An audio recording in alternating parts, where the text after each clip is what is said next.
네, 스치면 상한가 특별한 이슈 점검 특이점으로 먼저 시작해 보겠습니다. 오늘 지수 어땠는지 살펴보도록 할게요. 자, 코스피와 코스닥 모두 전강 후약의 모습을 좀 보여줬죠. 오늘 코스피는 장중에는 좀 좋은 모습을 보여줬습니다. 장 초반에. 한 막판에 이제 좀 오락가락 이걸 파란불을 켜냐 빨간불을 켜냐 왔다 갔다 했지만 결국에는 0.02% 하락하면서 2,496, 2,500선에 대한 부담감을 확실히 좀 느끼고 있지 않나 이렇게 생각이 듭니다. 코스닥은 711포인트 오늘 0.9%가량 빠졌습니다. 외국인의 매도세가 오늘은 좀 이쪽에서 나왔습니다. 어제와는 상반되는 코스닥의 움직임, 우리 좀 어떻게 해석을 해야 될지 이야기 이제 지금부터 본격적으로 나눠보도록 하겠습니다. 자, 오늘 함께할 매니저부터 소개하겠습니다. 월수팀 나왔습니다. 이호근 매니저, 백인현 매니저, 박병주 매니저 나왔습니다. 어서 오세요. 반갑습니다. 네, 안녕하십니까. 자, 먼저 오늘장 한 줄평부터 이야기 들어보도록 하겠습니다. 이호근 매니저님, 한 줄평 들어볼까요? 네, 제가 이제 오늘 준비한 내용은 시장은 그들은 웬만해서 막을 수 없다. 웬만해선 그들을 막을 수 없다. 네, 웬만해서 그들은. 네. 이전에 뭐 시트콤 제목이기도 했는데 지금 이제 보시는 자료를 조금 보시면 네. 최근에 그 한국은행이 RP 매입을 지금 상당히 집중적으로 하고 있습니다. 그러니까 이게 어떤 부분이냐면 한국은행이 그러니까 유동성을 공급하는 부분인데 지금 2024년도에 이제 코로나 팬데믹 때 그때 이제 시장이 어려우니까 그때 이제 한국은행이 그쵸. 1년 동안 42조 정도 엄청난 돈 RP 매입을 와. 했죠. 이게 예. 그러니까 한국은행이 이제 돈을 푸는 방식인데 근데 중요한 거는 최근 12월 3일 날 계엄 사태 이후에 한 달 동안 무려 46조 정도나 지금 한국은행이 RP를 매입하고 있습니다. 그러니까 네. 그때도 돈을 엄청나게 한국은행이 공급을 한다고 했을 그 코로나 때도 1년 동안이 40조 정도인데 이번 한 달 만에 그 1년 했던 것보다 더 많은 지금 RP 매입을 하고 있거든요. 이거는 곧 시중의 유동성 공급으로 이어지고 있고 그 이 유동성은 결국 이제 주식시장의 상승세를 좀 이끌지 않을까. 그러니까 말하자면 이제 미국도 양적 완화나 뭐 이런 걸 통해서 시장이 크게 유동성 공급을 통해서 시장이 올라갔던 뭐 이런 거와 마찬가지로 어떻게 보면 이제 한국은행판 유동성 공급이다 이렇게 보시면 될 것 같고요.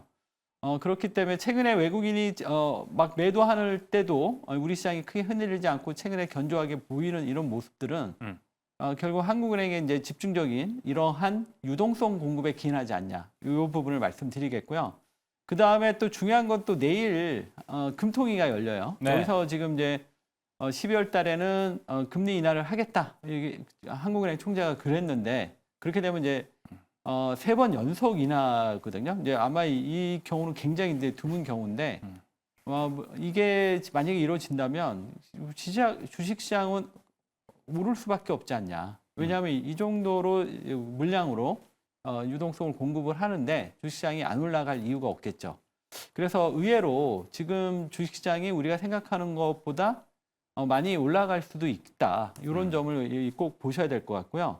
다만 이제 조심해야 될 거는 이제 환율 이 부분 때문에 이제 환율이 너무 또 급등하게 되면 그게 이제 부담으로 작용하겠죠. 그래서 이 환율만 크게 급등하지 않는다면 네.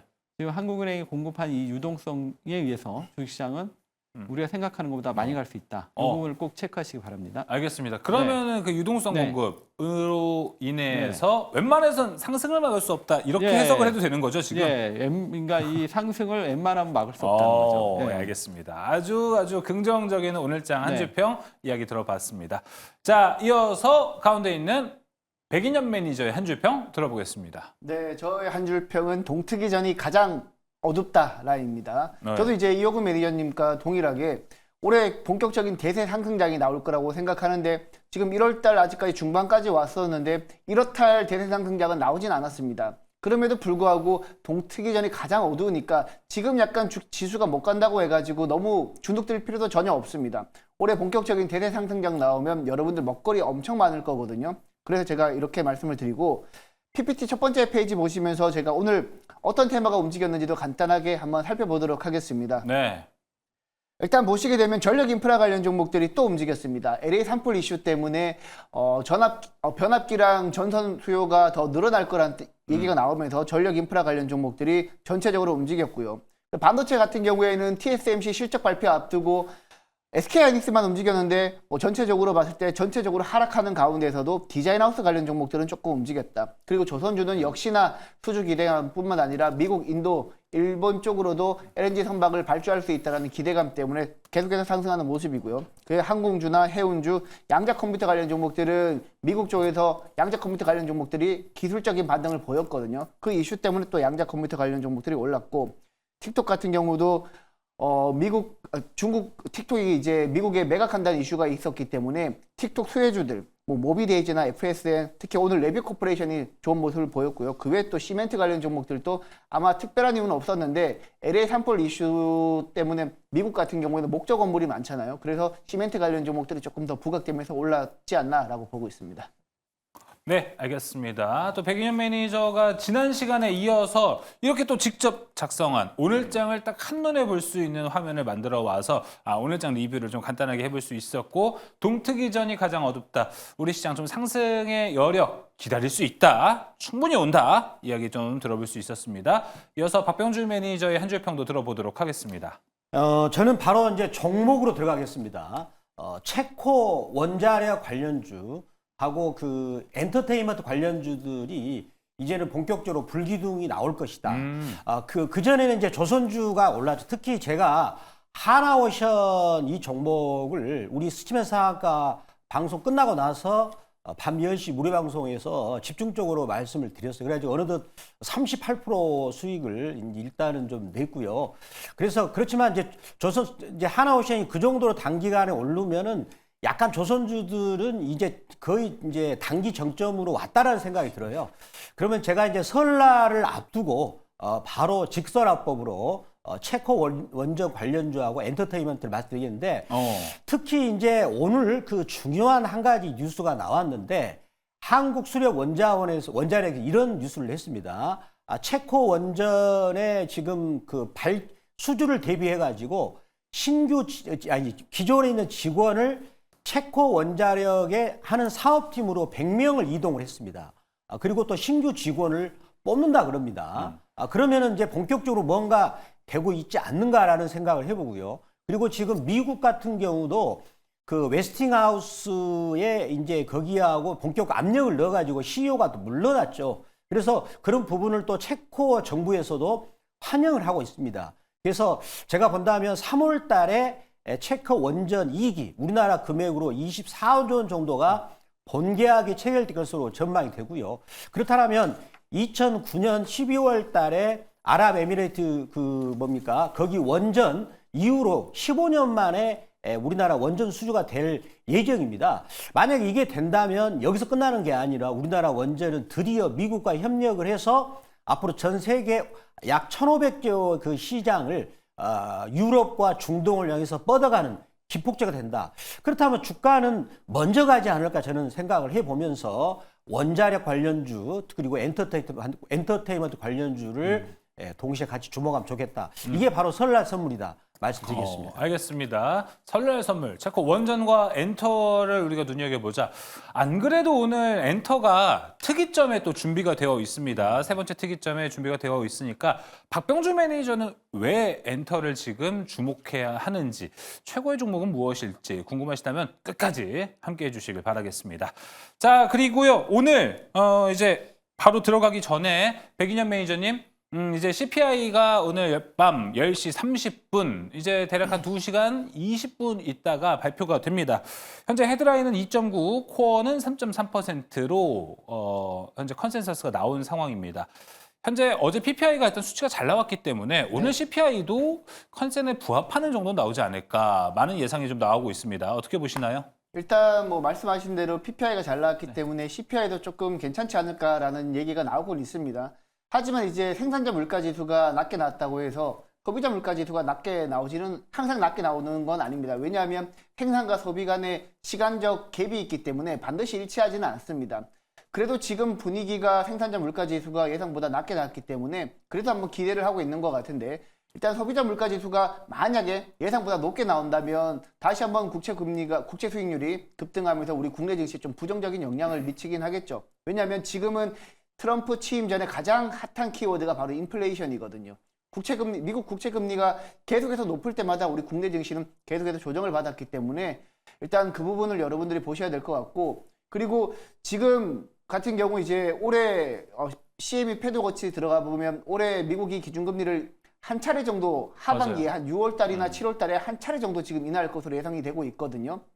원래는 이제 지난달 점도표를 보게 되면 한 2차례 정도는 인하할 거라고 예상을 했는데 그거보다 점점 전망치가 낮아지고 있습니다.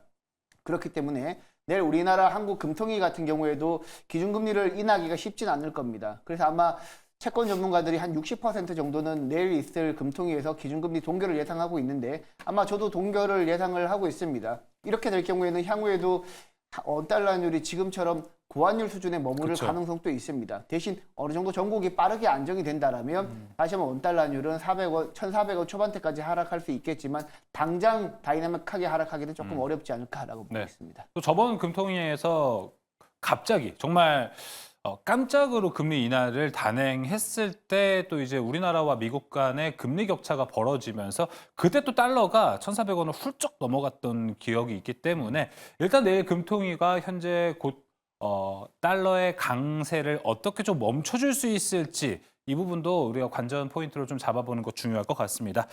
자, 그러면은 일단 오늘 CPI 이벤트까지 한번 같이 프리뷰를 해봤습니다. 자, 이제 내일장에서 어떤 전략 하나하나 펼쳐봐야 할지 특이점 통해서 확인해 보시죠. 첫 번째 특이점 열어주시죠.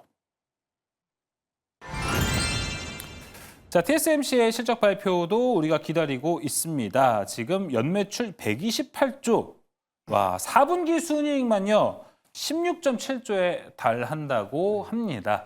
우리가 잘 알다시피 작년 1년 내내 TSMC의 주가는 정말 좋았고요. 어디로 가나 TSMC가 수혜를 본다. 역대급 실적이 기대가 되고 사실 올해도 기대가 됩니다. 그렇기 때문에 이제 TSMC 실적 발표를 앞두고 우리 시장은 TSMC 실적에 대해서 어떤 영향을 받을 것이고 계속해서 HBM이 강할 것인가, 그리고 TSMC와 유리기판 사이에도 다양한 이야기가 오고 가고 있기 때문에 TSMC의 입에서 유리기판 모멘텀 나온다면 우리 다시 한번 반도체, 유리기판 어디를 좀 봐야 될까, 이런 이야기도 우리가 집중적으로 좀 다뤄봐야 될 것 같습니다. 자, 먼저 백인현 매니저님. 네. 자, 내일 이제 TSMC 실적이 발표가 됩니다. 일단은 좋게 나오는 거는 너무나도 기정사실화가 되어 있습니다. 자, 하지만 우리 시장엔 어떤 영향을 좀 끼칠까요?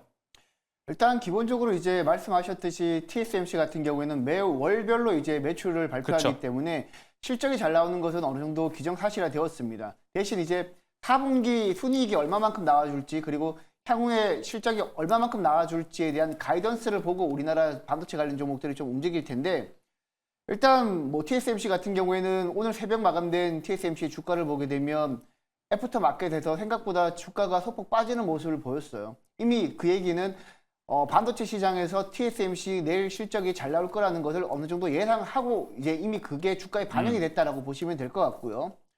우리나라 같은 경우에도 반도체 관련 종목들이 SK하이닉스를 제외하고는 전체적으로 조정을 받는 모습을 보였거든요. 아마 내일 TSMC가 한국 시간으로 4분기 실적 발표하는 게 오후 3시 정도 됩니다. 네. 오후 3시 정도 되기 때문에 내일 반도체 관련 종목들 변동성이 좀 커질 거예요. 일단 실적 발표를 앞두고 이미 관련해서는 우리나라 증시에 오늘 반영이 됐기 때문에 그 부분 관련해서는 더 이상 내일 변동성이 조금 고려할 대상은 아니지만 그래도 실적 발표 시기가 다가오면 다가올수록 반도체 관련 종목들은 등락률을 좀 보일 거라고 예상하고 있고, 그리고 우리 국내 반도체 관련 종목들이 오늘 조정을 받았던 또 다른 이유는 바이든 행정부가 뭐 TSMC나 삼성전자에서 만든 반도체 칩이 우회해서 중국으로 들어가는 그쵸. 걸 원천적으로 차단하겠다라는 보도가 나왔습니다.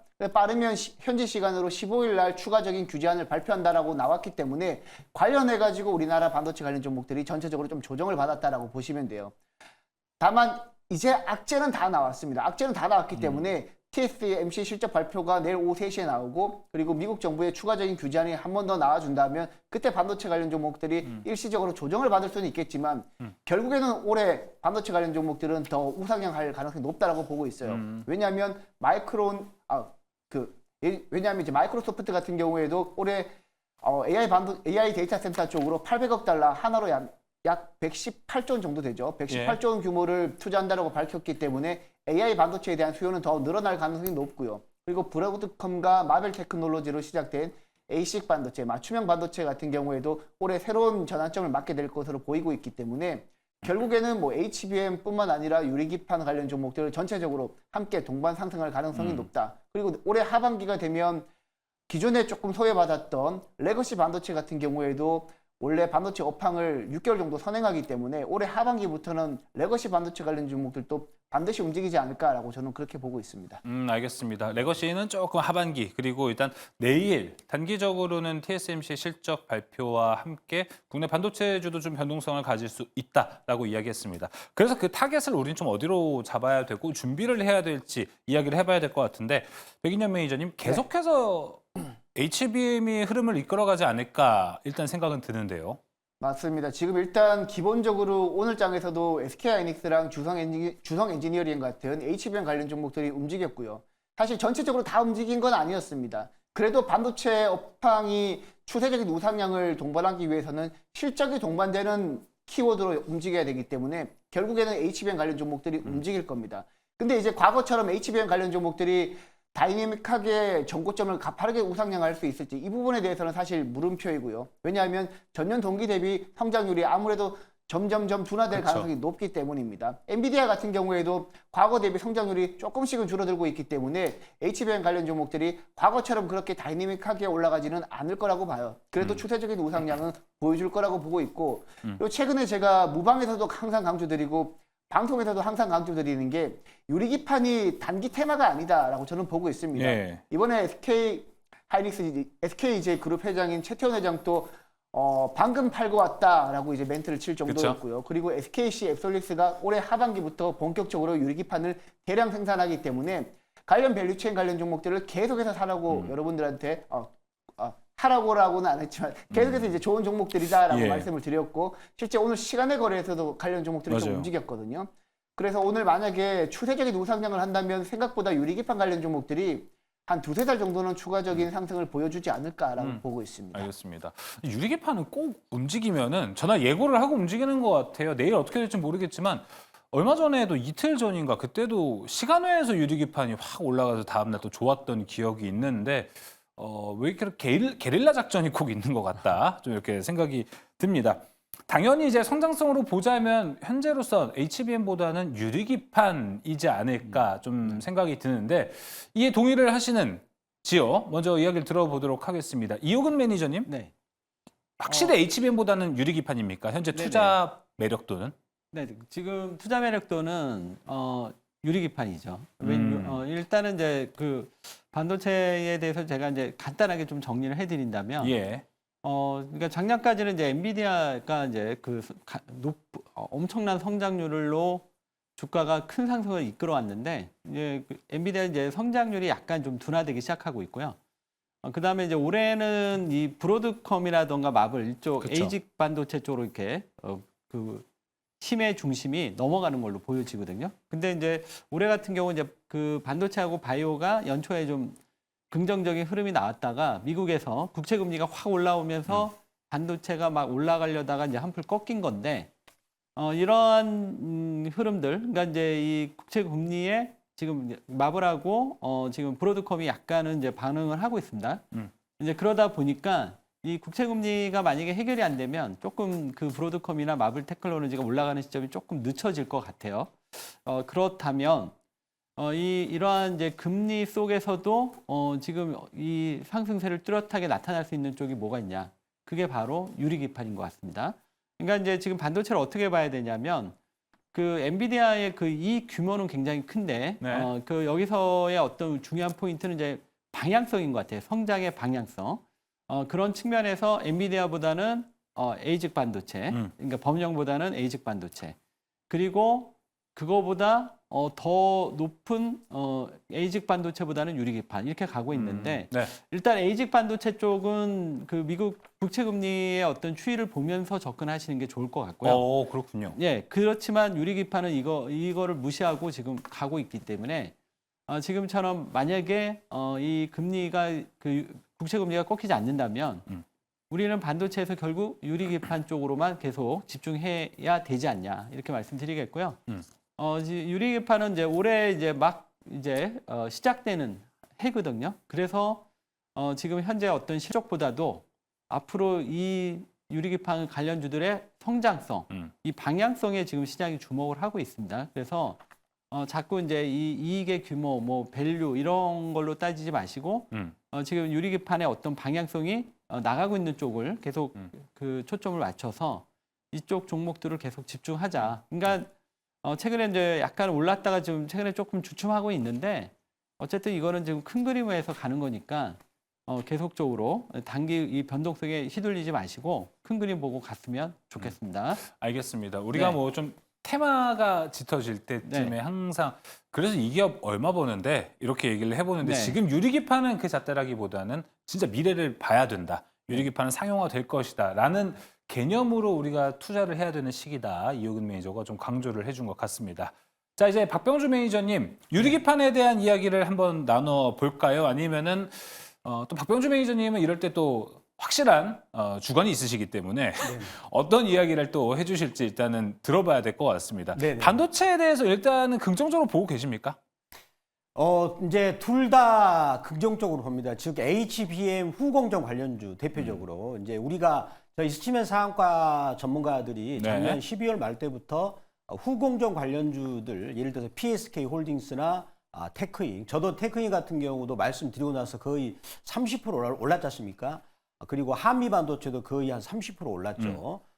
그리고 이제 그런 후공 장비 관련주들이 이제 이번 작년 연말부터 해가지고 이번에 많이 또 올랐어요.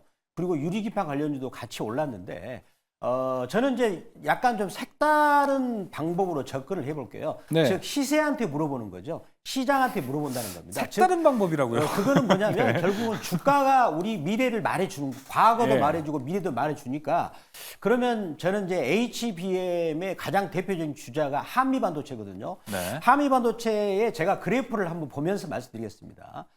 제가 준비한 그래프가 있습니다. 주식이라는 건 원래 그 미래 가치를 2년 정도 선반영하는 경우가 많아요. 그래서 한미 반도체를 보시면 엄청 올랐죠. 우리 시청자 여러분들이 이제 요구를 제가 색깔을 칠하고 또 여기도 색깔을 칠하면 5년 전 대비 이 주식이 거의 50배 올랐습니다. 그리고 1년 전 대비 그 주가가 거의 한 12배를 올랐고요. 그러면은 이제 요게 올랐던 것은 한미반도체가 뭐 기적과 같이 실적이 굉장히 다이내믹하게 좋았습니다. 누구도 예상치 못하게 실적이 엄청 좋았거든요. 그런 부분들을 주가가 이미 미래 가치를 미리 앞서서 선반영을 했다는 거죠. 약간 우리 그 제야의 고수들의 말대로 말을 빗대한다면 다 해먹었다. 이미 해먹었다. 그러면 이렇게 크게 해먹은 주식은 다시 올라가려면 여기 앞에 있는 매물을 뚫어야 되거든요. 그렇죠. 그러니까 그렇기 때문에 HBM도 가지만 속도는 좀 저하된다. 그렇게 말씀드리고 싶고요. 네. 그럼 이번에는 제가 SKC 그래프를 보겠습니다. 유리기판으로 보자. 네, 이번에 SKC가 이제 그 유리기판이죠. 자, 유리기판이 이제 관련해가지고 그 떠오른 게 언제 떠올랐냐면 작년에 3, 4월 달에 여기 부분에서 떠올랐어요. 이게 떠올랐는데 이번에 SK 앱솔루트가 이제 그 자회사죠. 이번 그 CES 2025에 참석해가지고 유리기판을 아예 공개를 했습니다. 그러면서 여기서 거래량이 터졌는데 이렇게 보면 역대급으로 가장 많은 거래가 터졌거든요. 이번 주에 거래 터졌어요. 보시다고 하시면은. 그러면 이 거래가 터졌다는 것은 뭘 의미합니까? 즉, 이 주가의 시세라는 것은 이 주가의 상승 각도와 들어오는 돈의 힘은 거래량이 말하는 거예요. 돈이라는 것은 거래량 곱하기 상승 각도가 닿습니까? 그러면 그 돈이라는 것은 미래 정보 가치, 미래 가치를 쫓아서 들어오는 건데 이번에 거래량이 가장 많이 터졌습니다. 그러면서 이 종목을 제가 일목균형표를 보니까 구름대를 아예 돌파했습니다. 자, 주봉을 보시면은요. 시원스럽게 구름대가 굉장히 두꺼운 부분인데 보시면은요. 구름대를 돌파했죠. 한꺼번에 그번에 완전히 싹쓸었거든요. 이 부분을 보시면 거래량 동반해가지고 그렇다면 지금 시장에서는 이제 그렇지만 HBM 관련주는 뚫지를 못했어요. 그렇다면 지금 시장에서는 뭘 보는 거냐? HBM 관련주는 이미 많이 해먹었다. 이제 JR 고수를 말을 빗대서 본다면 많이 해먹은 주식은 가기 힘들어요. 왜? 앞에 먹은 사람들이 팔라가니까. 그러지 않습니까? 뭐 한미 반도체뿐만 아니라 PSK 홀딩스, 테크인 거의 작년 한 10배 더 갔잖아요. 10배 더 갔거든요. 그런데 유리기판은 지금 그렇지 않고요. 그리고 SKC가 대표적인 주자인데 이번에 거래량이 역대급으로 돌았다는 것은 유리기판의 미래 가치가 크다. 따라서 저는 시세를 통해서 유리기판의 미래가 더 크지 않겠는가라고 말씀드립니다. 좀 길게 얘기해 주셨지만 백인현 매니저부터 해서 지금 이호근 매니저, 박병주 매니저 모두 같은 이야기를 한 것 같다라는 생각이 좀 듭니다. 확실히 HBM은 상승을 일단 할 만큼은 했다. 물론 성장성은 있지만 그 성장성만 두고 비교를 했을 때는 HBM보다는 유리기판이 훨씬 더 올라갈 길이 많다라는 이야기를 세 분 다 해주신 것 같습니다. 그래서 현재로서는 유리기판이 투자 매력도는 훨씬 높지 않을까 좀 이렇게 생각이 듭니다. 자, 그렇다면 우리는 그 안에서 반도체 어떤 종목을 위주로 좀 봐야 하는지도 이야기를 나눠보도록 하겠습니다. 백인현 매니저님, 네. 당연히 뭐 유리기판 종목이 나오려나요? 네, 뭐 최근까지 제가 뭐 HBM 관련 종목인 PSK 홀딩스랑 한미 반도체도 많이 말씀드렸지만 네. 오늘은 올해 이제 새로운 키워드인 ASIC 반도체, 맞춤형 반도체 쪽에서는 아무래도 이제 브로드컴이 아무래도 부각받다 보니까 그쵸. 결국에는 브로드컴도 TSMC 밸류체인으로 파운드리를 사용해야 되거든요. 그래서 저는 TSMC 밸류체인인 에이징랜드 일단 좋게 보고 있고요. 그리고 유리기판 쪽에서는 실제 가장 앞서 있는 SKC 자회사인 앱솔리스에 이제 그 검사 장비를 공급하는 HB 테크놀로지가 가장 좋아 보입니다. 네, 알겠습니다. 그러니까 이제 브로드컴까지 겨냥을 해서 에이징랜드 우리가 봐야 할 것 같고 유리기판 여전히 중요하다. HB 테크놀로지까지 이야기를 했습니다. 자, 이어서 이호근 매니저님 종목 한번 들어볼까요? 네네. 아까 이제 앞에서 얘기할 때 이제 올해 이제 반도체는 엔비디아 쪽보다는 이제 에이직 반도체, 그다음에 이제 유리기판 이렇게 얘기를 했었는데 아무래도 이제 에이직 반도체 쪽으로 얘기가 나오다 보면은 디자인 하우스하고 IP가 이제 주목을 받게 될 것 같은데요. 오늘 그 시장에서 보시면 이제 칩셋 미디어가 오늘 급등했었거든요. 뉴스 하나 나오면서. 그리고 그 결국은 이제 지금 약간의 이제 에이직 반도체가 좀 주춤하고 있어서 그렇지. 결국 이제 올해 이쪽의 흐름은 계속 이어질 것으로 보여지고 있고요. 에이직 반도체는 말 그대로 이제 주문형, 그 고객의 맞춤형 이제 디자인과 뭐 이런 것들이 들어가기 때문에 아무래도 디자인 하우스의 역할들이 상당히 좀 중요할 것 같습니다. 그래서 지난번 얘기했던 가온 칩스 다시 한번 말씀을 드리겠고요. 저는 이제 한 종목을 밀면 이 종목이 많이 갈 때까지 계속 보여드리는데 가온 칩스 이제 한번 계속 보시기 바랍니다. 그리고 지금 최근에 이제 브로드컴이 조금 주춤하고 있어서 약간의 이제 속도가 좀 늦어지긴 했지만 브로드컴이 올라오기 시작하면 가온 칩스도 이제 바로 탄력 받을 거고요. 그 다음에 유리기판에서는 아무래도 뭐 필옵틱스도 괜찮은 것 같은데 SKC를 봐야 될 것 같아요. 왜냐하면 SKC가 지금 중심이 돼서 결국 지금 유리기판 반도체주들이 올라오는데 SKC도 많이 갈 것 같아요. 그래서 지난번 이제 하나오션도 많이 갈 것 같다 그러는데 지금 많이 가고 있죠. 맞아요. 마찬가지로 SKC도 많이 갈 수 있는 종목이니까 한번 물론 지금 차트 상으로는 뭐 당장 지금 안 갈 수도 있습니다. 그렇지만 어쨌든 이 유리기판에서 유리기판이 큰 시세가 난다면 당연히 SKC도 우리가 생각하는 것보다 많은 시세가 날 수 있기 때문에 만약에 반도체 좀 장기 투자를 원한다면 SKC를 주목해 보자 이렇게 말씀드리겠습니다.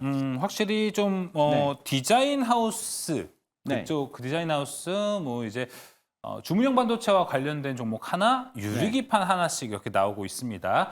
자, 이어서 지금 채팅창에 박병주 매니저님 많은 분들이 기다리고 있습니다. 과연 오늘의 탑픽 종목은 무엇일까? 정말 많은 분들이 궁금해하고 있거든요. 들어보겠습니다. 오늘도 여전히 SK 하이닉스입니다. 제가 이제 두 가지 관점으로 말씀드릴게요. 첫 번째 그 실적하고 그래프를 두 가지 보면 첫 번째 이 회사의 실적 전망치를 보겠습니다. 자, 미래에셋증권에서 예측한 전망치인데요. 같이 보겠습니다. 그 2025년에 그 보시면은요. 영업이익이 32조를 전망하고 있고요. 그러면은 삼성전자하고 거의 비슷합니다. 삼성전자도 33조를 전망하고 있거든요. 그리고 2026년 가면은 영업이익이 45조입니다. 네. 삼성전자보다 많습니다. 예. 그러면 삼성전자 시가총액이 지금 얼마죠? 330조가 넘어요. SK 하이닉스는 145조 밑입니다. 절반도 안 됩니다. 그리고 거기서 보시면 영업이익률이 40%가 넘고요. 저는 여기서 가장 중요하게 뭘 봐냐면 ROE입니다. ROE가 제조업이 30%가 넘는다는 것은 예. 수익성과 성장성도 매우 크다는 겁니다. 워런 버핏 선생님이 가장 좋아하는 스타일의 기업이 되겠죠.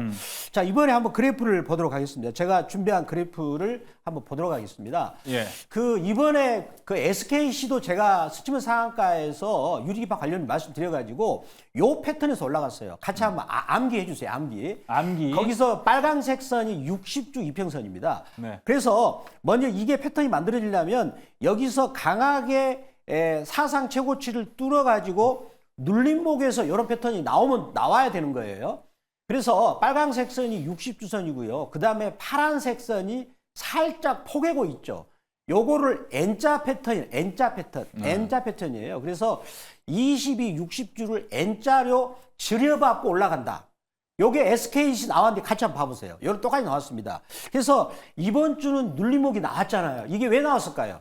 지금 일본 BOJ가 올해 1월 29일 날 금리 인상할 예정이 크거든요. 네. 그러면 우리 증시에 좀 압력이 있죠. 왜냐면 NK 트레이드 자금이 이제 팔게 되니까 그것을 시황이 조금 이번 주에 빠졌거든요. 그래서 이 종목이 이번 주 눌림목이 나왔는데 아래 꼬리로 지금 주가 다시 샀단 말이에요. 그래서 SK 하이닉스를 제가 본다면 중장기적인 투자가들이나 그다음에 우리 주부님들 그다음에 뭐 대학생 혹은 이제 주식을 막 배우는 고등학생 이런 분들이 사놓으면 딱 좋다. 더군다나 우리 직장인들 요즘에 얼마나 힘들어요. 요즘에 뭐 네. 분위기 안 좋아가지고. 예. 그래서 뭐 다른 거 보지 마시고 이런 주식을 사두면 예. 정말 좋은 자리다. 그리고 제가 HBM 관련주를 왜 말 안 했냐면 조금 이번 주까지는 저 HBM 장비주들은 빠지겠더라고요. 그렇지만 하이닉스는 지금 여기서 다시 사도 된다. 예. 그런 관점에서 SK 하이닉스 말씀드렸고 제가 오늘 또 10시 무료 방송에서 네. 자세하게 말씀드리겠습니다. 알겠습니다. 자, 오늘도 SK하이닉스가 박병주 매니저의 탑픽 종목이었다. 이 부분 참고하면 될 것 같고요. 박병주 매니저님 하나만 여쭤보겠습니다. 네. 자, 우리가 지금 종목 공개하기 전에 네. 세 분 모두 이제 그래 HBM보다는 이제 유리기판의 성장성이 앞으로 훨씬 높을 거야라고 이야기를 해서 네네. 유리기판 종목도 이제 백인현 매니저, 네네. 이호근 매니저 하나씩 받았습니다. 근데 네. 박병주 매니저는 여기서 SK하이닉스를 얘기해 주신다는 건 네. 어떤 의미로 해석을 해야 될까요? 그러니까 제가 SKC는 예. 이번 스치면 상한가에서 제가 그때 주가가 12,000원 밑에서 말했어요. 네. 근데 주가가 지금 12만 원 밑에서 말했단 말이에요. 지금 네. 15만 원이 넘었잖아요. 그것도 짧은 기간에 거의 40% 갔거든요. 네. 그러면은 이제 단기적으로 횡보하거나 조정이 오겠죠. 그래서 이제 SKC를 제가 말 안 한 거고요. 네. 물론 앞으로 이제 예를 들어서 1월 말이나 2월 초에 여기서 주가가 살짝 빠진다 말하겠어요. 네. 근데 지금은 좀 이제 조정하는 기간이 말 안 하고 그렇지만 SK 하이닉스는 뭐 내일이라도 사면 좋을 것 같다. 그래서 SK 하이닉스 말씀드립니다. 알겠습니다. 뭐 유리기판 이야기도 했었고요. 브로드컴 관련은 에이직 반도체 이런 거 다 얘기했지만 그거보다 훨씬 좋은 게 SK 하이닉스다. 이렇게 정리를 좀 해보도록 하겠습니다. 자, 첫 번째 특이점 마무리해 보도록 하겠습니다. 두 번째 특이점으로 지금 들어갑니다. 두 번째 특이점 열어주시죠. 지금 조선주 얘기를 지난주부터 하면은 거의 이틀에 한 번씩 하다가 이번 주는 월요일, 화요일, 수요일 매일매일 특이점에서 다루고 있습니다. 야, 오늘도 불기둥을 이어갔습니다. 조선주들은요.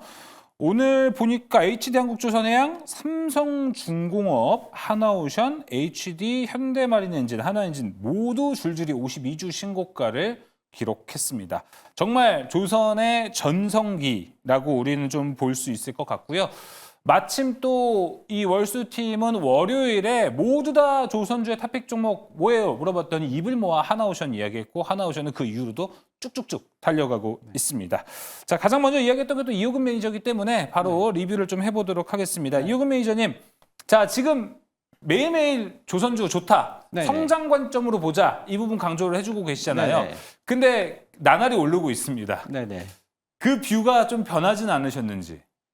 네. 지금 이번에 그 어떻게 보면 이제 이번에 하나오션에 그 목표가 그러니까 이번에 이제 상승해서 이제 멈추는 시점이 우리가 이제 보통 엘리어트 파동에서 뭐 상승 1파 뭐 이런 식으로 얘기하는데 이번에 많이 가면 많이 갈수록 하나오션의 그 이후의 목표가도 결정이 된다. 이렇게 보시면 됩니다. 네.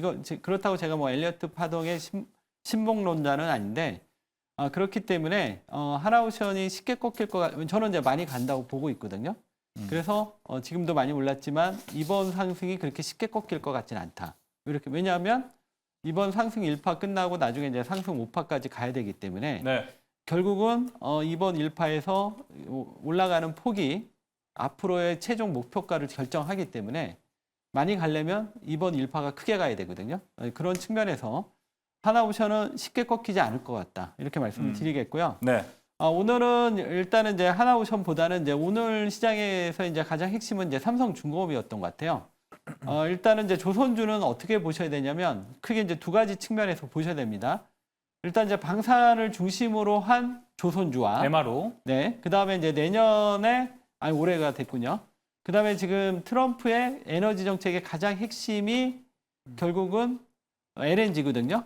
그래서 이번에 에너지 장관이 그 셰일가스 CEO를 네. 앉혀놨고, 그래서 그동안 이제 그 바이든 때는 이제 LNG 수출을 약간 이제 중단을 했었는데, 지금 트럼프가 이거를 지금 대대적으로 계획을 지금 하고 있습니다. 그래서 지금 러시아에 대해서 좀 제재를 하거나, 그리고 지금 LNG 터미널을 지금 잔뜩 만들어 놔가지고, 이쪽을 지금 상당히 지금 준비 중에 있는데, 요거를 자료를 하나 이제 보시면서 말씀을 드릴게요. 네.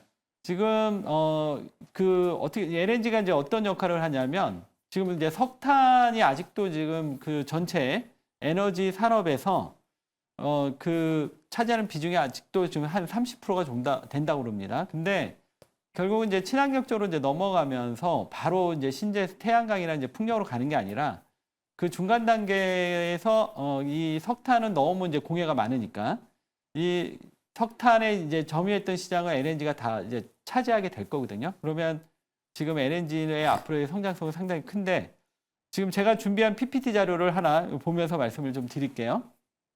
지금 이 자료를 조금 보시면 지금 이게 그 2000년 초반까지만 해도 뭐 그렇게 밋밋했었어요. 근데 이제 2020년을 넘어가면서부터 좀 가파르게 늘어나고 있거든요. 특히 이거는 올해 같은 경우는 이제 미국이 주도하는 흐름인데 이 흐름이 상당히 우리가 생각하는 것보다 좀 크게 진행될 가능성이 있습니다. 그러면 여기서 어떤 식으로 우리가 이제 조선주를 그럼 정리해야 되는지 말씀드릴게요. 일단 이제 방산 쪽으로 가게 되면 현대중공업하고 하나오션, 그쵸. 네, 그다음에 HD, 현대마린솔루션 뭐 이런 쪽을 보셔야 되고요. MRO 쪽으로 가려면. 그다음에 LNG 쪽이 이제 부각이 됐을 때는 이제 조선주 어디가 위에 있냐면 삼성중공업이 여기서 지금 가장 큰 강점을 갖고 그쵸. 있습니다. 삼성중공업, 현대미포조선. 여기에 이제 그 LNG 쪽으로 가게 되면 이제 기자재 쪽까지 이제 움직이는 건데 뭐 태강, 성강밴드, 그다음에 뭐 동성 화인텍까지 네, 이런 형태의 흐름이 나오는데. 오늘 삼성중공업이 올랐습니다. 왜 많이 올랐느냐? 하나오션이 지금 굉장히 많이 올랐기 때문에 하나오션하고 삼성중공업은 이전에 이제 1등이 현대중공업이고 그 밑에 이제 삼성중공업하고 하나오션이 이제 같이 움직이는 이러한 그림이었는데 최근에 하나오션이 너무 많이 올랐거든요.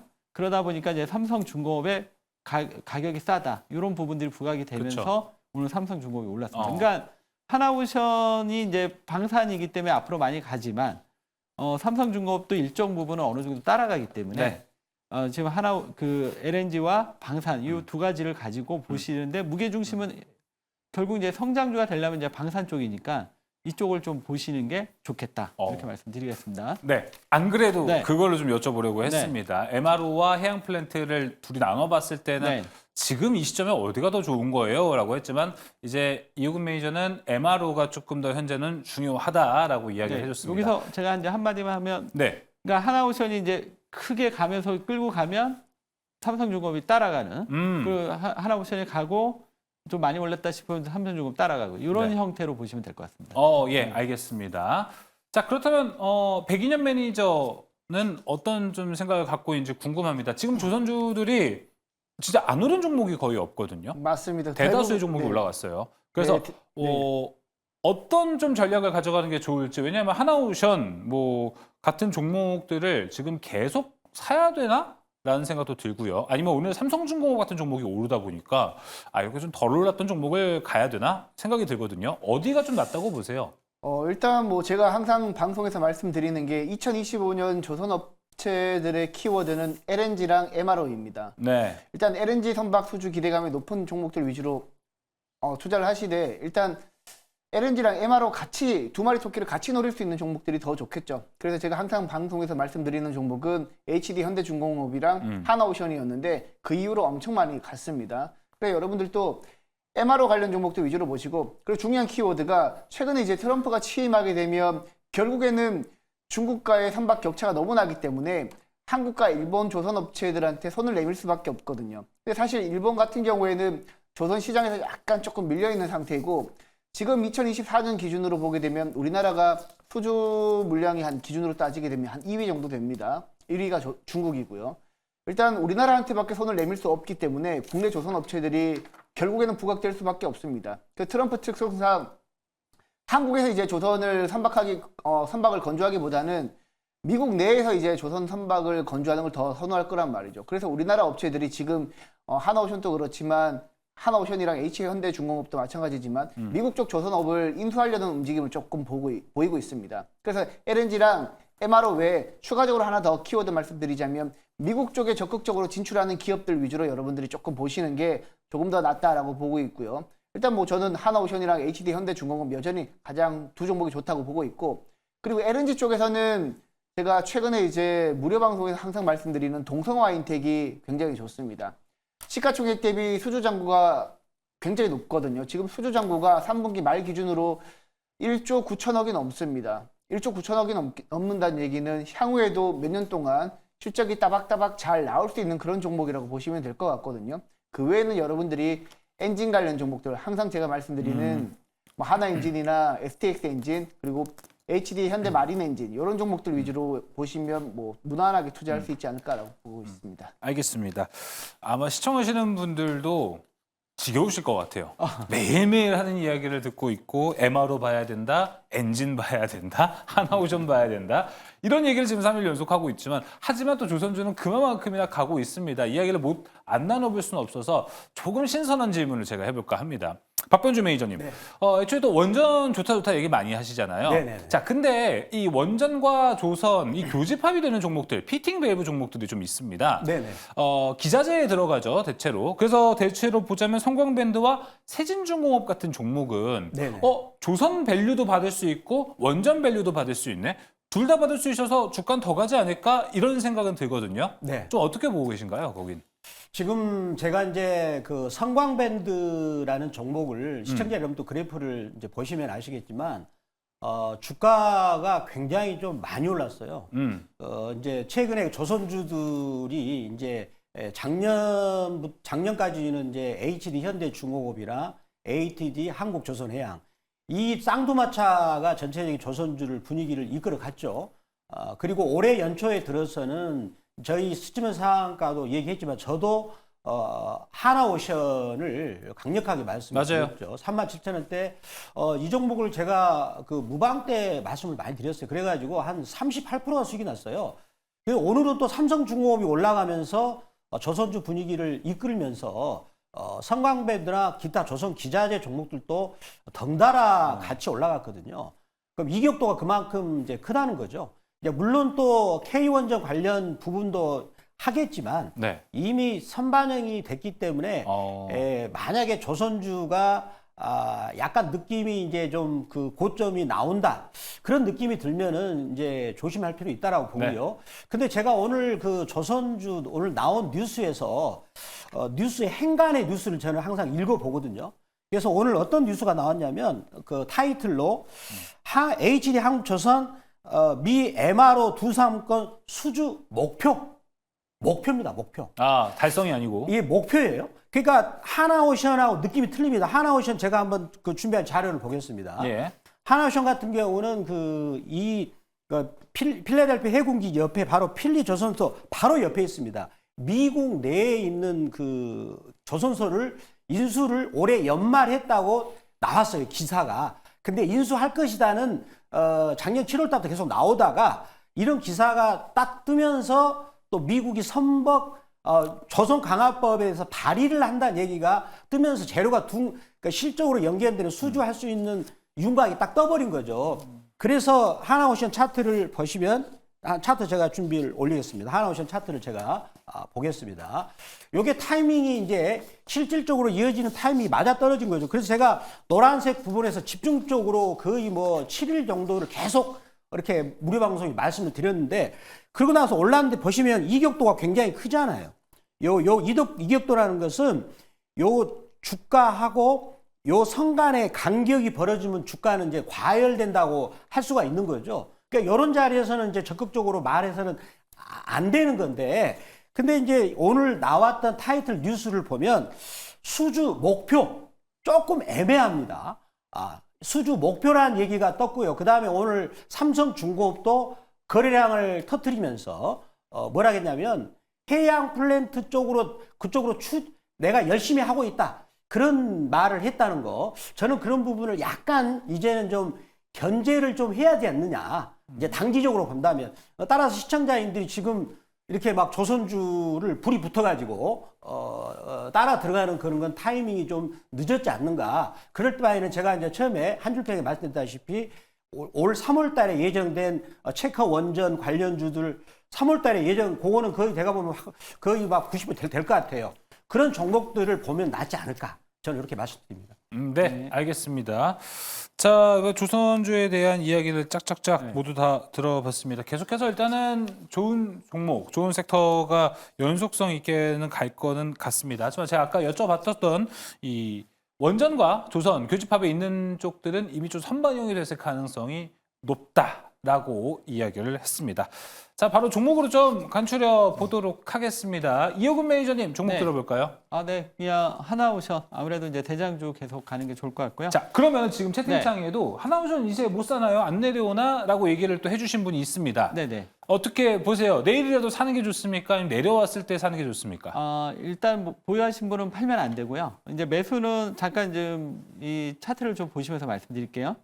이게 지금 월봉인데 이제 하나오션이 이제 막 출발하는 자리라고 보고 있고, 일단 이제 기술적으로는 한 15만 원 정도는 어느 정도 좀 염두하시는 게 좋을 것 같고요.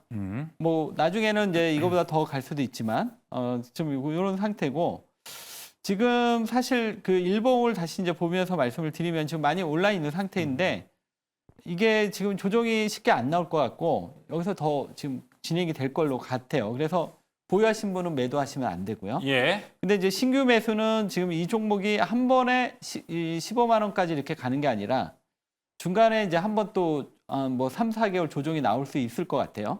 그때 되면 그 타이밍에서 다시 한번 또 진입 타이밍을 노리는 게 좋을 것 같고요. 그때는 또 이제 이제 많이 올라서 이제 끝났나 보다 이렇게 되면 또 잊을만 하면 또 다시 가고 이런 형태이기 때문에 일단은 지금 제가 보는 거는 이 하나오션이 여기서 한 번 더 급등이 나온다 이렇게 보고 있거든요. 네. 근데 신규 매수는 다음 2차 그렇죠. 눌림목. 다음 이제 3차 파동 때 네. 상승 3파 때 어. 그때 한번 노려보는 게 좋을 것 같습니다. 네, 지금 신규 매수 너무 급하게 할 필요는 없다. 네, 좀 네. 보유자들은 계속 가지고 있어야 된다. 하나오션 네, 네. 잊지 않으셨으면 좋겠고요. 백인현 매니저님은 어디를 좀 주목하고 계세요?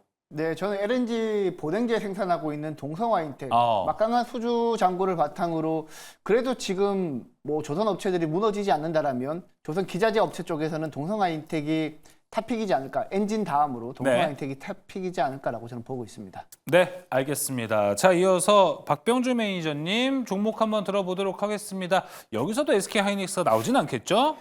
네, 저는 이제 삼성중공업을 말씀드립니다. 삼성중공업을 말씀드린 것은 상대적으로 이 종목 좀 그 다른 조선주에 비해서 이격도가 낮습니다. 네. 그거를 제가 한번 준비한 삼성중공업 차트를 보면서 설명을 드리도록 하겠습니다. 자, 이 종목이 오늘 상승할 때 거래량을 좀 실어 동반을 했고요. 그리고 이제 제가 이제 보는 건 주봉 차트인데 바로 여기 박스권을 이제 돌파를 살짝 했거든요. 그렇지만 오늘 약간 오늘 조선주들이 오를 때 나온 뉴스 내용이 약간 어떤 느낌이었냐면 그 추상적인 뉴스가 나오면서 주가를 억지로 끌어올리는 그런 느낌이 들었어요. 따라서 삼성중공업을 매수하더라도 눌림목이 나올 때 살 필요가 있다라고 말씀드립니다. 네, 알겠습니다. 일단은 삼성중공업. 박병주 매니저가 조선에서 주목하고 있는 거는 조선업 좋다. 일단 이격도, 차트를 봤을 때 이격도가 많이 벌어지지 않은 종목 보자. 삼성중공업 선택했습니다. 자, 그럼 두 번째 특이점도 여기서 마무리해 보도록 하겠습니다. 세 번째 특이점 지금 넘어갑니다. 세 번째 특이점 열어주시죠. 자, 신선하게 엔터 이야기를 좀 오랜만에 해보겠습니다. 자, 올해 초대형 신인들이 많이 나온다는 이야기들도 있고 기존 아티스트들의 컴백 또한 많은 무대들 기다리고 있습니다. 자, 박병주 매니저님이 아까 이제 오프닝에 엔터 이제 봐야 된다라고 이야기를 해주셨습니다. 주된 이유가 무엇인지요? 네. 제가 이제 준비한 그 가장 앞으로 떠오르는 그 이제 엔터 관련 아이돌 제가 한번 준비해서 화면을 준비했는데요. 먼저 준비한 화면에서 YG 엔터테인먼트죠. YG 엔터테인먼트 베이비 몬스터라는 이 걸그룹인데 왼쪽에 있는 걸그룹입니다. 네. 거기 보시면 2023년에 이제 등장을 했죠. YG 엔터테인먼트 같은 경우는 특히 2024년에 회사가 적자를 봤습니다. 왜 그러냐면 이 원래 블랙핑크가 거기 돈을 엄청나게 벌어줬는데 해체가 됐어요. 그래가지고 거의 24년에 완전히 그냥 놀다시피 했거든요. 물론 그 아파트 곡이 나왔지만 그거는 이제 YG 엔터테인먼트 소속이 아니었죠. 그랬는데 이제 베이비 몬스터가 2023년에 등장을 해가지고 그러면 처음에 등장은 어떻게 됐습니까? 투자를 많이 하잖아요. 그렇죠? 투자를 많이 하는 그런 시기였어요. 그래서 2024년에는 이제 그게 회사 실적으로 연결되지 않아서 24년에는 적자를 이제 보게 됐죠. 그런데 베이비 몬스터 이 걸그룹이 이제 올해 2025년부터는 본격적으로 월드 투어를 준비를 하고 그동안에 이제 투자했던 부분들이 결실로 돌아오는 그런 시기가 되고요. 그리고 이 소속사 블랙핑크 같은 경우는 올해 하반기 정도에 다시 이제 완전체로 돌아오는 그런 부분을 또 준비하고 있는 그 상황이고요. 그 다음에 이제 JYP 엔터테인먼트 소속 가수들이 있는데 오른쪽입니다. 이게 스트레이트 키즈라는 그 그룹인데 저는요 이 그룹이 방탄소년단보다도 훨씬 더 미래 가치가 크다라고 저는 생각합니다. 왜 그러냐면 방탄소년단 같은 경우는 어떤 느낌이냐면 회사에서 그 친구들을 모든 것을 개입을 해서 키워나가는 그러면서 스토리텔링을 만들면서 이제 전 세계로 알려진 그런 케이스였는데 여스테이 키드 같은 경우는 이 친구들은 그러니까 JYP 회사에서는 이 친구들이 놀 수 있는 무대를 만들어준 거죠. 이렇게 필요하면 자금도 대주고 그런데 이 친구들은 자기들이 곡을 쓰고 편집도 다 합니다. 그러니까 즉 PD 역할도 하고 작곡도 다 하고 자기들이 모든 창작 활동을 혼자 도맡아서 다 하는 거죠. 기획도 하고요. 그러면 새로운 어떤 그 창조적인 엔터테인먼트 산업이 이 친구를 통해서 나왔지 않는가. 그러면 저는 여기서 어떤 생각을 해보냐면 우리 이제 더구나 AI 시대에서 가장 중요한 게 AI는 기존의 인터넷 시대하고 가장 그 차이인 게 뭡니까? 빠르게 전파하는 전파력이잖아요. 그러면은 우리 K-팝이 이런 업데이트된 그 K-팝의 어떤 그 크리에이티브가 특히 스트레이 키즈처럼 혹은 베이비 몬스터처럼 이런 아이들이 나오면서 AI 시대를 맞이해서 2025년부터 가장 핫하고 빠르게 실적이 좋아지게 되지 않을까. 네. 더군다나 또 방탄소년단이 올해 이제 군대를 제대해가지고 올해 그렇죠. 6월달에 완전체로 돌아옵니다. 그렇다면 실적이 이제 올해부터는 강력하게 턴어라운드 되는 그런 시점이 되지 않을까라고 말씀드리도록 하겠습니다. 맞습니다. 마지막에 얘기한 것처럼 진짜 방탄이 돌아오면은 우리나라에선 거의 왕 중의 왕이기 때문에 방탄이 돌아왔을 때 이 엔터 업종의 상승세는 어느 정도 우리가 기대를 할 수 있지 않을까 싶습니다. 이호근 매니저님이나 네. 백인현 매니저님도 엔터에 대해서 올해 투자하는 거에 대해 좀 긍정적으로 생각하십니까? 아니면은 조금 아직은 할 때 굳이? 라고 생각하시는 분 있으시다면 발언해 주셔도 좋습니다. 네, 일단 뭐 저는 올해 같은 경우에는 엔터테인먼트 관련 종목을 꼭 이제 포트에 편입하셔라라고 말씀을 드립니다. 일단 제가 생각하고 있는 엔터 관련해서 큰 장점은 세 가지 정도 되는데요. 먼저 올해 상반기에 신인 그룹이 본격적으로 데뷔를 합니다. 먼저 JYP의 킥플립이라는 보이그룹 같은 경우에는 1월 20일 날 데뷔를 하게 되고요. 기존의 스트레이키즈나 넥스지의 계보를 잇는 그런 보이그룹이라고 보시면 되고, 그리고 SM 같은 경우에도 2월 24일 날에 하츠 투 하츠라는 8인조 다국적 이제 걸그룹이 본격적으로 데뷔를 하게 됩니다. 이럴 경우에는 올해 상반기 투자 모멘텀이 본격적으로 부각된다라고 보시면 될 것 같고, 앞서 이제 박병주 매니저님이 말씀해주신 BTS 같은 경우에도 주요 멤버들이 전역하면서 올해 네. 6월달부터 본격적인 활동 시작하고, 블랙핑크도 본격적으로 하반기부터 글로벌 투어에 나서게 됩니다. 그리고 두 번째 포인트 같은 경우에는 글로벌 투어를 본격적으로 진행하게 되면 지금처럼 고환율 상황은 굉장히 매출 볼륨을 키우는 데 도움이 됩니다. 일단 지금 환율 상황도 하반기에 블랙핑크가 본격적으로 글로벌 투어 했을 때 매출 볼륨을 늘려주는 그런 요인이라고 보시면 될 것 같고요.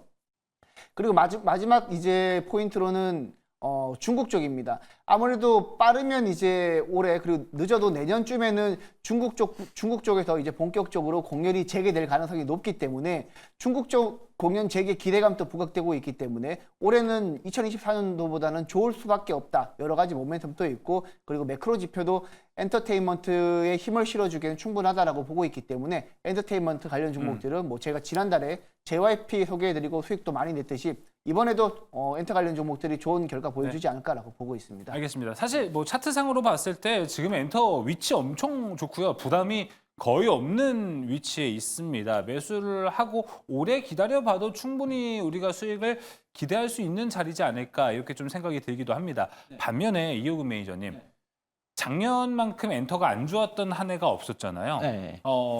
작년에 뭐 이제 하이브와 민희진 대표 간의 불화 이슈도 있었고 각계 아티스트들마다 뭐 열애설이면 열애설, 군대 네. 문제면 군대 문제, 정말 다양한 문제들이 터졌습니다. 이런 거 우리가 인재라고 네. 하는데 이 리스크가 있는 한 참 투자하기 어렵다라는 생각도 들거든요. 네네. 어떻게 좀 보시나요? 일단은 이제 그거는 뭐 어차피 이제 엔터가 가지고 있는 리스크이기 때문에 그 부분은 뭐 어느 정도 좀 감수해야 될 것 같고, 근데 그걸 이겨내고 더 성장할 만큼 장점이 많이 있기 때문에 예. 그래서 엔터주가 좀, 매력이 있다. 그리고 작년 요맘때 아마 엔터주 기대 굉장히 많이 했는데, 맞아요. 예, 그 재작년이 되군요. 재작년. 근데 재작년에 작년에 엄청 좋았고 예. 작년 이맘때도 또 간다 이런 네, 얘기 있었죠. 막 그랬다가 그냥 예. 완전히 박살났죠. 네. 그때 왜냐하면 이제 그만큼 이제 눈높이가 많이 높아졌는데 실제로 또 이제 그 결과만큼 나오지 않았습니다. 그렇다는 점 때문에 이제 작년 1년 동안 계속 빠졌었는데, 지금 이제 엔터주가 이제 조금씩 이제 좀 오랫동안 이제 그 공백기가 있었기 때문에 거기서 이제 또 한번 성장하는 계기가 됐겠죠. 제가 이제 갖고 온 왜 지금 엔터주를 봐야 되는지 이 자료 하나만 보면서 말씀드릴게요. 좋습니다. 지금 엔터주가 올해 실적이 계속 안 좋았어요. 예, 근데 이제 4분기가 이제 엔터주가 이제 돌아서는 포인트입니다. 주가하고 이제 실적하고 이게 같이 움직이거든요. 그러면 이제 지금까지는 계속 빠졌으면 이제 4분기부터는 주가가 올라가기 시작하겠죠. 그래서 지금이 가장 JYP는 다들 예상과 틀리게 이제 3분기부터 실적이 좋아진 거고, 나머지 엔터주들은 아마 이제 4분기부터 올라올 겁니다. 네. 그래서 JYP가 제일 먼저 올랐던 거고, 그다음에 엔터주에서 이제 마지막 하나만 딱 말씀을 드리면, 엔터주를 기존에 우리가 가지고 있는 그 인식으로 보시면 안 돼요. 음반, 음원, 공연 이렇게 가면 안 되고, 이제 엔터주가 이거 말고 또 새로운 사업들, 팬덤 플랫폼이라던가 이 팬심을 이용해서 여러 가지 사업들이 하는데, JYP가 이번에 3분기 실적이 좋았던 게 음반이나 공연 때문에 실적이 나온 게 아니라 네. 이 부분에서 MD 이걸 통한 이제 상품을 많이 거기서 성적이 좋아가지고, 엔터주는 단순하게 이제 뭐 아티스트 이것만 신경 쓰는 게 아니라 이제 새로운 비즈니스 모델이 만들어지면서 과거와 같은 어떤 그 아티스트들의 성과가 없더라도 수익을 뽑아낼 수 있는 이러한 지금 구조가 만들어졌기 때문에 엔터주는 지금보다 한 단계 성장할 수 있기 때문에 올해 꼭 보셔야 된다. 이렇게 말씀드리겠습니다. 네, 세 분 모두 엔터 올해는 꼭 봐야 한다라고 네. 강조를 다 해줬습니다. 자, 그렇다면 종목은 어디가 있을지 이호근 매니저님 먼저 얘기해 주시죠. 저야 그냥 이버스 뭐 다 아시니까 뭐 내용은 이 정도로만 말씀드리겠습니다. 네. 위버스? 네. 이버스가 아니라. 네. 하이브. 네. 하이브. 위버스 상장 종목이 네, 아니죠. 지금 하이브에 예. 있어서 이제 가장 이제 좀 핵심이 이버스다 보니까 제가 이제 거기에 너무 그렇죠. 중점을 둔 것 같은데 하이브요. 네. 대장 하이브. 네. 알겠습니다. 자, 이어서 백인현 매니저님은요. 네, 저는 이제 엔터주 중에서 영업이익률이 가장 좋고 그리고 1월 20일 날 7인조 보이그룹인 킥플립 데뷔를 앞두고 있는 JYP 좋다 생각하고 있고요. 네. 그리고 6월 달에 BTS 복귀를 앞두고 완전체 복귀를 앞두고 하이브가 가장 탑픽이지 않을까라고 보고 있습니다. 네, 알겠습니다. 하이브와 JYP 엔터테인먼트였습니다. 박병주 매니저님, 그렇게 봐야 하는 엔터에서 제일 좋은 종목은요?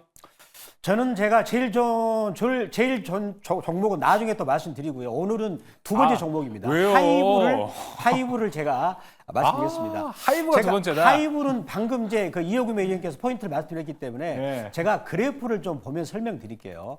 멋진 그래프가 나왔습니다.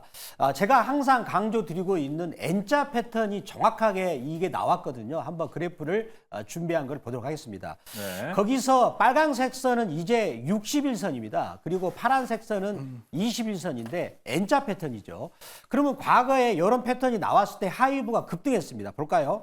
보시면 제가 이제 요 자리가 2023년 그 이제 4월 달이었는데 그때 똑같은 패턴이 나와가지고 주가가 많이 급등했거든요. 이번에도 그 패턴이 나왔어요. 결국은 이 주가의 시세가 앞으로 미래를 말해준다고 보면은 이 그래프야말로 하이브를 살 수 있는 포인트가 되지 않을까라고 말씀을 드리겠습니다. 알겠습니다. 많은 분들이 하이브 하니까 하이닉스랑 두 글자나 겹치기 때문에 사람들이 깜짝 놀랐다 이런 이야기를 하고 있고 두 번째 종목이라고 하셨잖아요. 네. 첫 번째 종목이 뭐 하이닉스 이렇게 뭐 무료 방송에서 얘기하시는 건 아니시죠?